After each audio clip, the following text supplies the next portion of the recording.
Yes sir. मैं हिंदी में ही बोलूँगा क्योंकि कुछ व्यूअर्स होंगे देश के बाहर भी जो लगातार एक नरेंद्र मोदी जी के खिलाफ, ईवीएम के खिलाफ, इलेक्शन कमीशन ऑफ इंडिया के खिलाफ और देश के लोकतंत्र के खिलाफ प्रोपेगेंडा चलाया जा रहा है कि यहाँ पे फ्रॉड किया जाता है इलेक्शन में।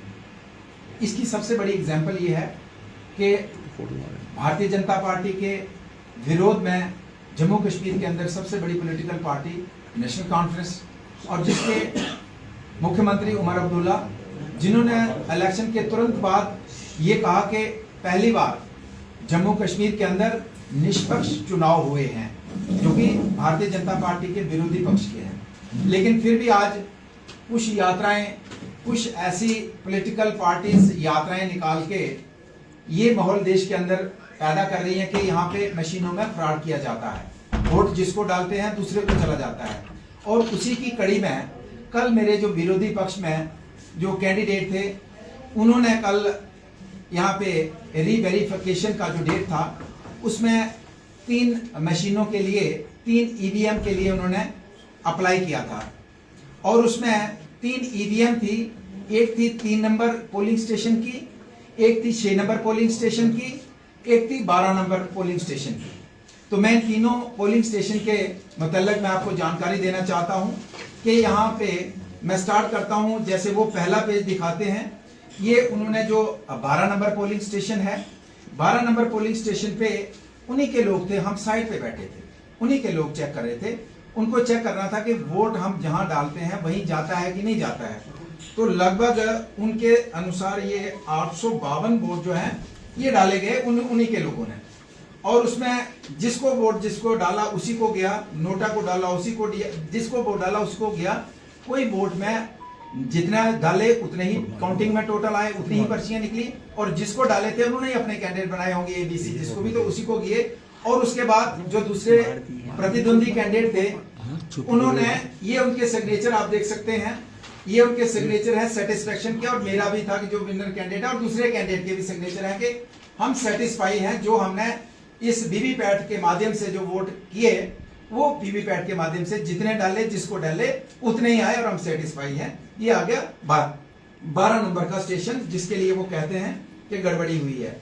उसके बाद आता है आपका दूसरा स्टेशन, आता है आपका मादा बी का, जिसके लिए उन्होंने अप्लाई किया था 6 नंबर में। तो उसमें भी सेम जितना वो वोट डालते हैं उन्हीं के लोग डालते हैं, जितने वोट ये 686 के करीब यहाँ लिखे हैं डाले, जिसको डाले उसी को गए। ए का बी को नहीं गया, बी का ए को नहीं गया। जितनी वीवीपैट 12 ही काउंटिंग हुई उतनी थी, सेटिस्फाई हुए, सिग्नेचर हुए।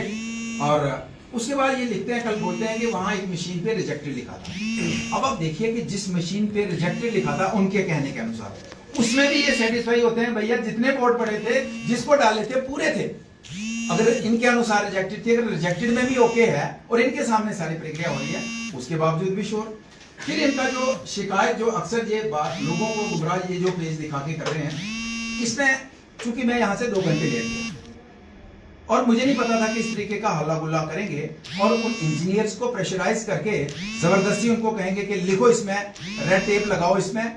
तो जब मैं पहुंचता हूं तो ये पहले 3 नंबर का जो उन्होंने कहा था, तो उसकी मशीन उन्होंने हटवा दी थी। फिर उसके नेक्स्ट कोई बुलाई, उसको नाम फंक्शनल करके फिर मैं पहुंचा तो ये चंपेड़ी वाली 2 नंबर की इसकी काउंटिंग स्टार्ट की। और उसमें भी ये पूरे तरीके से सेटिस्फाई होते हैं और उसमें जितने वोट पड़ते हैं और उतने करते हैं और उसमें अपना सिग्नेचर करते हैं कि तीनों जगह। और उसमें सेटिस्फाई हूं मैं, जो वोट पड़े जिसको हमने डाले थे उसी को पड़े, एक भी वोट का कोई अंतर नहीं है। जो अक्सर ये पूरे देश भर में माहौल बनाया जाता है कि हम वोट ए को डालते हैं, वोट बी को चला जाता है, वोट बी को डालते हैं, वोट सी को चला जाता है। तो ये इन्होंने एग्री किया, सिग्नेचर करके इन्होंने बताया कि मैं एग्री हूं, जिसको हमने वोट डाला, जितने डाले उतने ही वीवीपैट में काउंट हुए और जिसको डाले उतने ही वोट जो है उसी को वोट किया है। फिर अब ये शोर डालते हैं कि 3 मशीन जो है इसमें क्लॉक एरर है। वो ऑलरेडी जो गाइडलाइन है इलेक्शन कमीशन ऑफ इंडिया की, अगर किसी मशीन में क्लॉक एरर आता है, वो एक माइनर है, 1 साल से बंद बड़ी मशीन है, आता है तो आप अपनी चॉइस से दूसरी मशीन मंगवा सकते हो। उन्होंने मंगाई और उसकी हुई काउंटिंग और उसमें सेटिस्फाई हुए। लेकिन मैं भी अपने वकीलों से बात कर रहा हूं कि मेरे आने से पहले कौन सा प्रेशर इंजीनियर्स के ऊपर बनाया और उन मशीनों में जो भी ईवीएम के अंदर जो भी वोट है वो इंटैक्ट हैं। अब हम भी अपने वकील से बात कर रहे हैं कि हम भी कोर्ट का सहारा लेंगे कि उन 3 मशीनों को दोबारा किस तरीके से, जिनको मेरे आने से पहले ही हटवा दिया गया था, किसके क्यों उनके ऊपर प्रेशर किया।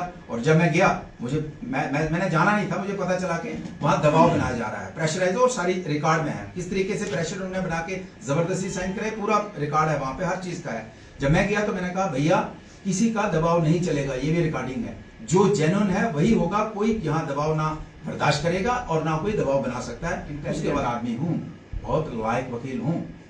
मेरा 29 तारीख को मेरे ऊपर जो केस चल रहा है रिसेंटली, उसकी डेट है, उसमें शायद ये खुद नहीं जाते हैं। फिर 4 तारीख की तारीख है जो कोर्ट में है मेरे खिलाफ, फिर 6 तारीख की है। तो मैं हर्षदेव जी को यहाँ से कहना चाहता हूँ, 4 और 6 वाली तारीख में जो केस है उसमें आप खुद हाजिर होते हैं, उसमें आप पिछली बार हर बार हाजिर होते हैं और लोगों को बताते हैं कि मैं इसको हथकड़ी दिलवा के कोर्ट में लाऊंगा। तो मैं हर्षदेव जी को कहना चाहता हूँ, भाई साहब इस बार की कोर्ट की डेट जो 4 या 6 वाली का मुझे मैसेज कर दीजिए, मैं आना है, मैं आऊँगा, लेकिन आप भाग मत जाना। आपकी वकालत की ना, मैं उसकी जो पूरी जो कहते हैं ना दर्जी जैसे तारो तार कर देना, मैं आपकी वकालत की वो तारो तार करके पूरे कोर्ट के सामने बताऊंगा। पर मेरी रिक्वेस्ट आपसे है, ये मत कहिएगा कि आज मैं ठीक नहीं हूँ। उस दिन आप 4 तारीख वाली डेट में या 6 में मुझे मैसेज कर दीजिए कि भाई मैं पहुंच रहा हूँ, फिर मैं बताऊंगा कि आपकी वकालत क्या है और आपके केसेस जो हैं मेरे खिलाफ क्या हैं, उसका पर्दाफाश मैं वहीं पे कोर्ट के अंदर करूंगा, जज साहब के सामने करूंगा। ये मैं आपको यहाँ से चैलेंज दे रहा हूँ और आपको जरूर आना है।